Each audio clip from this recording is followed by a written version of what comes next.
지금 MBC에서 벌어지고 있는 왜곡, 축소, 편파 보도의 양상은 단지 그 하루 이틀에 벌어진 일들이 아니고 기본적인 특징이 장기간에 걸쳐서 그 다음에 아주 치밀하게 이루어지고 있다. 일단 그런 생각이 든다는 걸 말씀드리고요.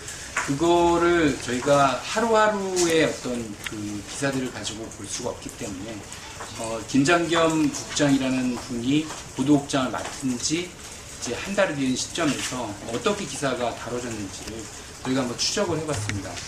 그 추적된 표는 그 뒷장에 나와 있는 뉴스데스크와 SBS 뉴스를 비교한 표인데요. 보시고 계십니까? 그래서 방송 뉴스는 방송 뉴스의 특성상 이게 시간 순으로 시청자들이 접할 수밖에 없습니다.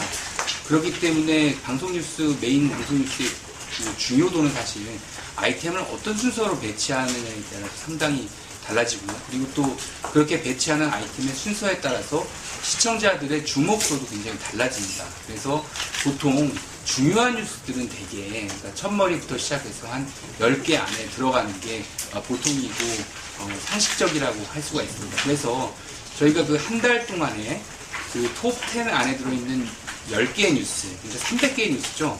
300개의 뉴스가 어떤 식으로 구성이 되는지를 한번 저희가 쫓아봤습니다.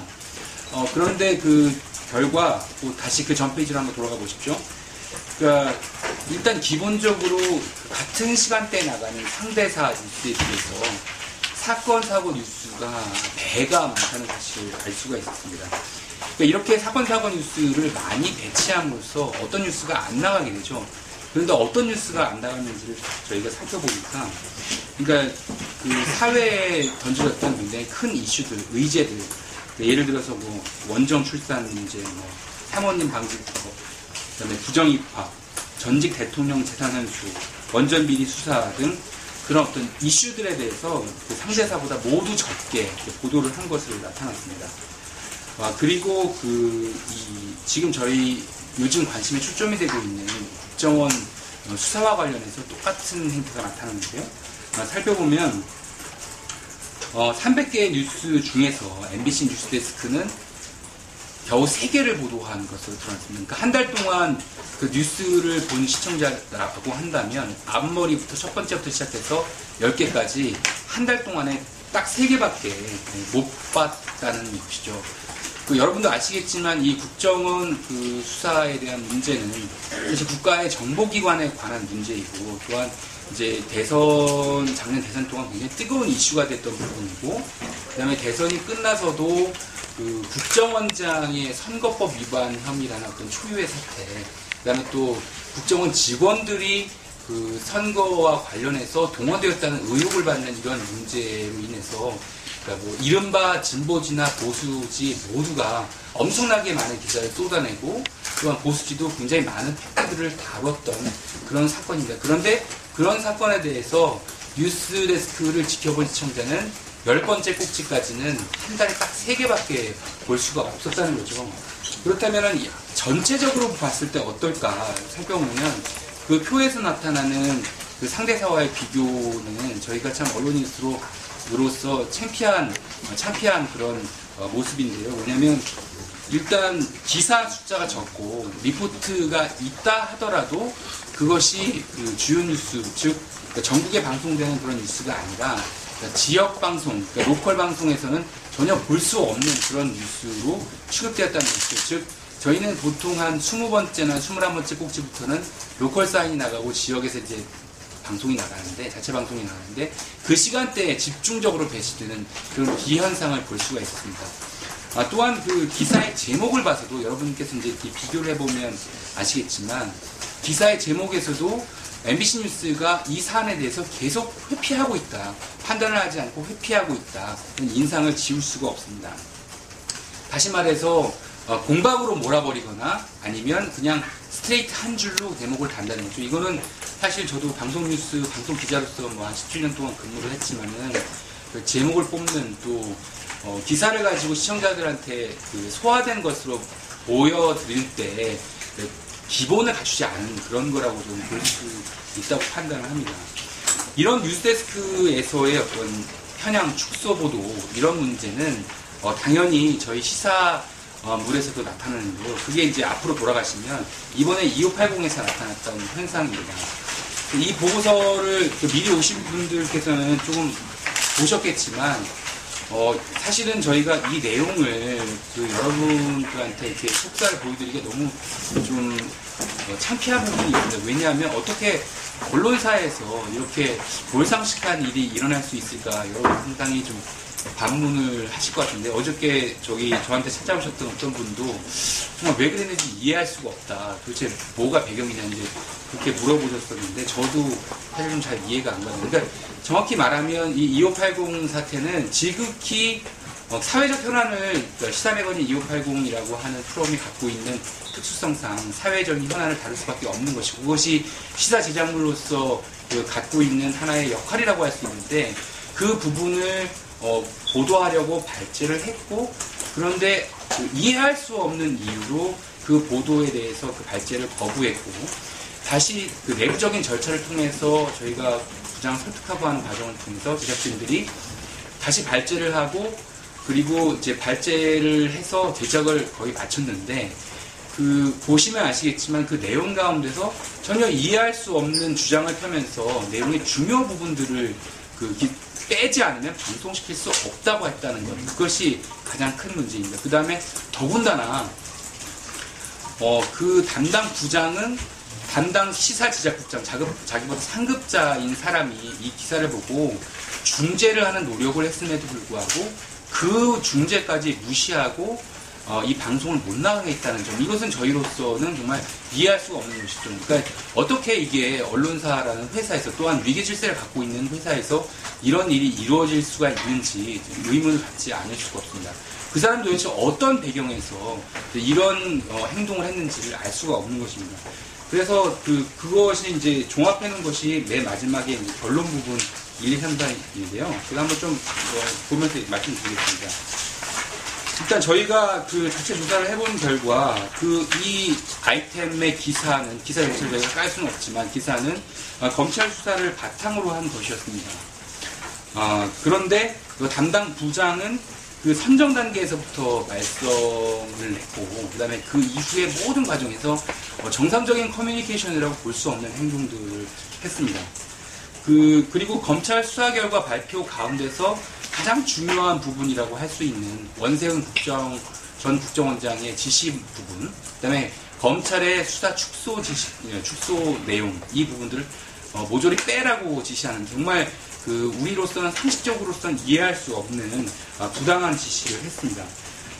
또 3번으로 가면요, 아까도 말씀드렸다시피 회사의 중재도 무시하는 이런 월권 행위, 독단적인 행위 이런 걸 했고요. 마지막으로 이제 4번 요거는 좀 설명을 드려야 되는데 이분은 누가 그렇게 하라고 지시를 했는지 어쩐지 모르겠지만 회사 인트라넷에 자신의 입장을 상당히 장황하게 이제 글을 올렸는데요. 그 글을 읽어보면 상당히 이 사람이 어떤 생각을 하고 있는 사람인지에 대해서 의문을 품지 않을 수가 없습니다.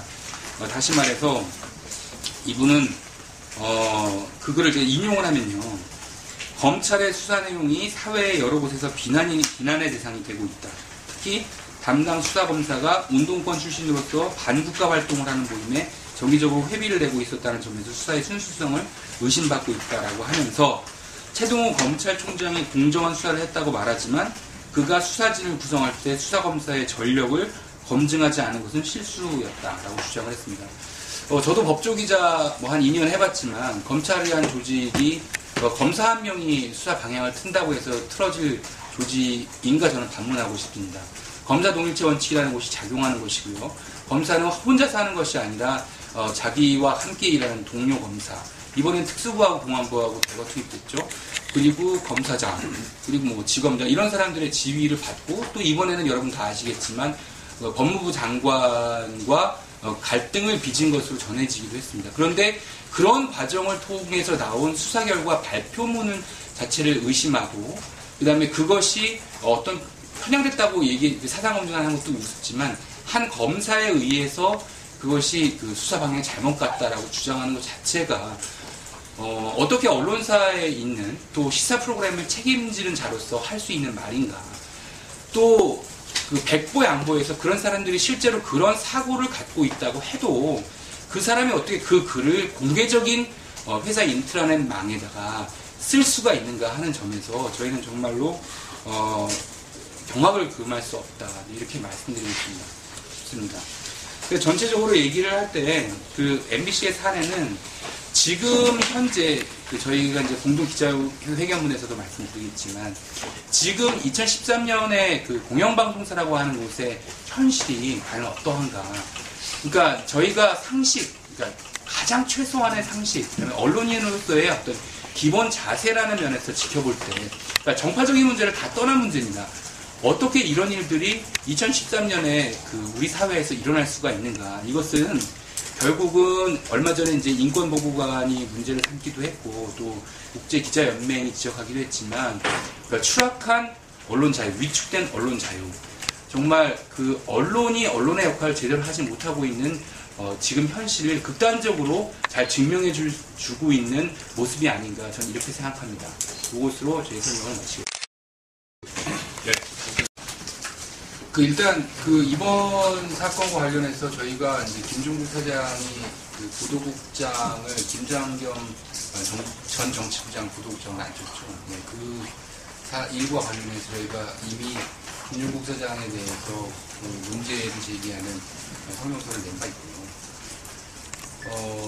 결국 그 사람에 대한 평가는 그가 어떤 일을 했는지 또 그 일로 인해서 어떤 효과가 나타나는지 그 결과로서 말할 수밖에 없는 것입니다.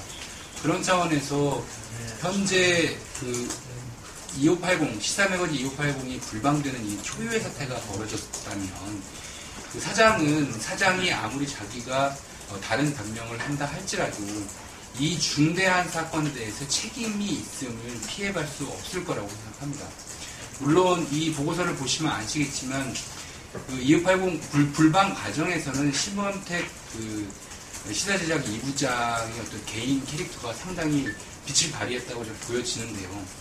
그리고 이제 회사에서는 그 기자와 부장 사이에 중재를 하는 아주 우스꽝스러운 일이 벌어지기도 했고 뭐 그런 상황이 있는데 그럼에도 불구하고 이 사회적인 이슈를 그 국민들에게 보이려는 시청자들의 눈과 귀를 대신해서 보여주려는 제작진의 시도가 이렇게 무참하게 짓밟히고 어이없이 그 불방이라는 아주 중차대한 사건이 일어났다는 데에 대해서는 김 사장이 분명히 책임을 져야 된다고 생각을 합니다.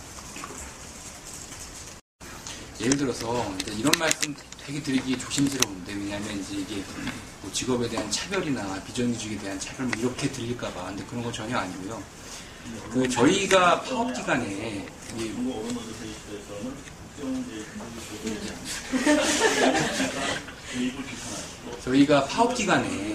들어오신 분들이 있습니다. 그러니까 이른바 이제 시용이라고 불렸던 분들이죠.